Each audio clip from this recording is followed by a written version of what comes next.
All right, guys, we're back on location in the city of Newburgh. We are getting a couple more things done.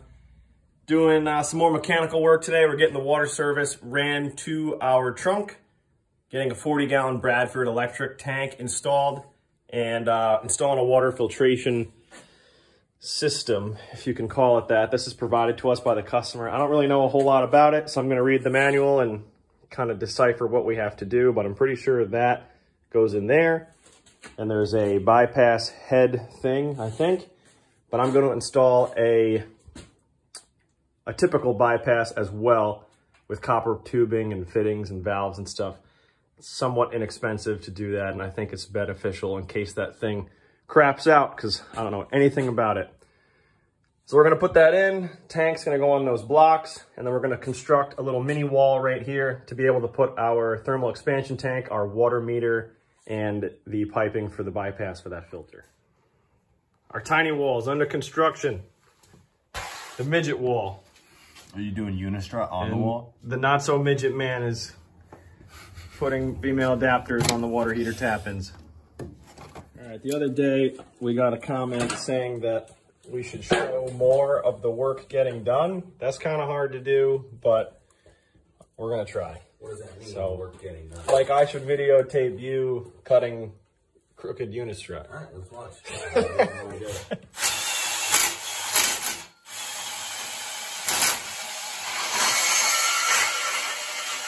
We're getting this Chinese water filtration unit prepped up, and Ian's gonna cut strut for that beautiful wall that we built over there.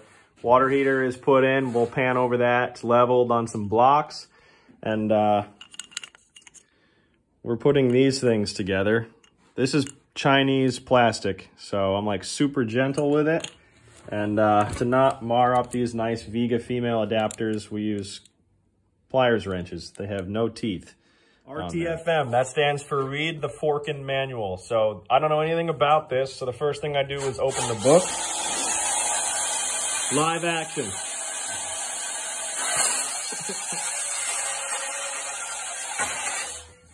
Nice, don't cut yourself. This book is trash. This is a trash manual. Basically, you open it and it tells you how to change the filter and what parts are supposed to come in the box, and they're not even all listed on here. This is garbage, this book right here. It's bad.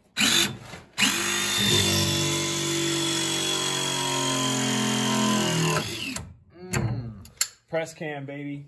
Yeah.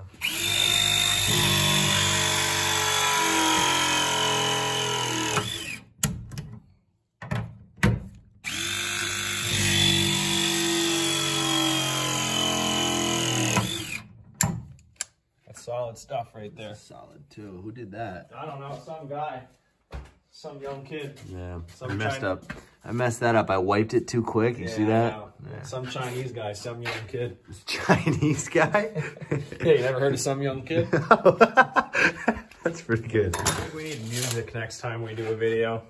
Yeah, Do I'll like a just montage. connect to my phone. I could. Yeah, I could video on my phone's playing music, but then we didn't pay to listen to this music, so we probably get demonetized. Well, we're not monetized right now. So we can't get demonetized. So we can't get demonetized if Can't you're not lose money if you're not monetized. making any. We're in an old city, and they have lead pipes still. So we're connecting to this very, very gently so that we don't break anything or move it. And in order to be up to code, we have to run flare fittings between the service and the meter. And then after that, we can do whatever we want. So we're gonna bend this gently up to fit and connect it, and then turn the water on, see what happens.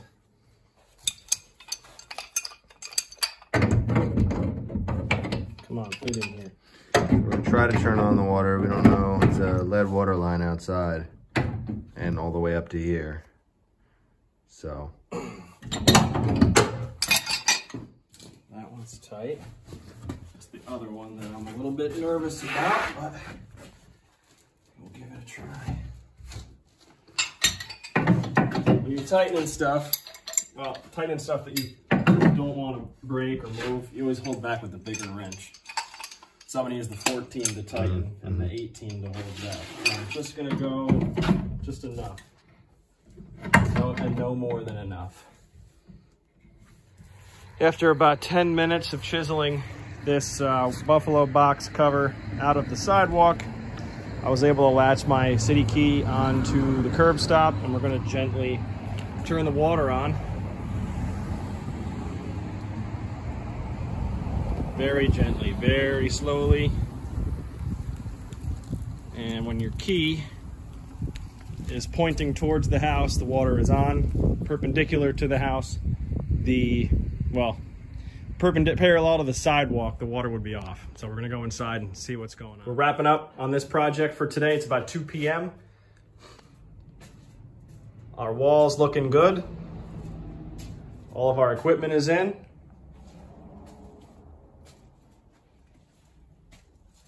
Valves on both sides of the water meter with a backflow preventer in the middle. We have our thermal expansion tank. Haven't set our pre-charge yet because the water is still off at the curb. Once we get it on and get the house pressurized and everything, I will fill the tank up to the right pressure.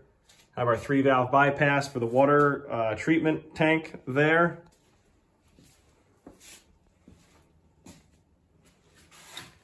Water heater, Bradford 40-gallon electric, with our press by expansion PEX ball valves from Webstone. Those are really handy to transition from copper to expansion PEX without having to use a bunch of fittings and stuff to transition. Relief valve drop looking nice. Let me not trip on everything. Looking good.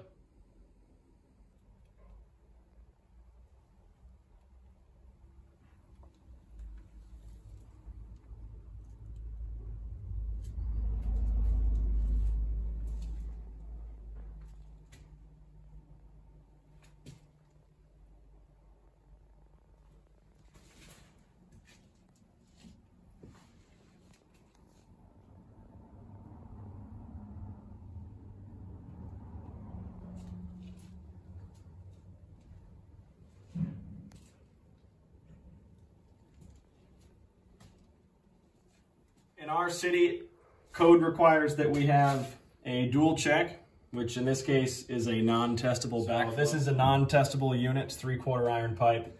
You don't have to do testing of backflow preventers in a residence, only in a commercial property. So if this goes bad, you just replace it. It's on a union, and everything here is on unions. Everything up to the water meter has to be either a threaded joint or flared connection. So we do flare K copper here. Did it from the lead to the first valve on the meter. We're also required to have a valve on each side of the meter because the city can come and check or change your meter whenever they want. So they want to be able to shut the house off and have to drain minimal water out of it. So that's why we have a valve on each side of the meter. After the meter, we have our thermal expansion tank. Thermal expansion tank is a balloon in a steel tank. In this case, it's a stainless steel tank because it's for domestic water. So when the water heats up in the water heater, it has to have a place to go, and because it can't go back out into the city main because we have a backflow preventer, this tank has to be installed. So the water, under normal circumstances, won't occupy the tank at all because the pressure in the tank is equal to the pressure in the building. But when the water heats up, water expands just like anything else. When it heats up, it'll actually push against the bladder in this as the pressure increases. And then when the heater is done heating or the pressure equalizes, the bladder will push the water back out into the tank or wherever it needs to go. After that, we have our 3-valve bypass. So this is apparently a made in America product. I didn't know that, judging by how bad the instructions were and how chintzy the parts looked, but that has its own bypass, but I don't like those very much because I think they're cheap. So we put our own in with real ball valves in case this thing has to be removed in its entirety. You can just close, and open. So then the water will go this way, and it can't go this way or this way. And then when and it's 10 o'clock at night, and yeah, you got a leak, you can just and this thing leaking or this leaking somewhere, you just bypass it up here. Bypass it. So under normal operation, the water comes in, down through this T on the inlet, and then it goes out, softened or filtered or whatever this thing does, out into the house's plumbing, and then into the water heater over here. So Webstone, and then supplyhouse.com, baby. Good stuff. Yep. So? We're done. We're done. It's done. It's done. What do you think? So did you get on video that we opened it up? And the lead leaks? And that in there was leaking? Yeah, so we just kept her off. We kept her off. So we'll be running a new K copper service to the house at some point.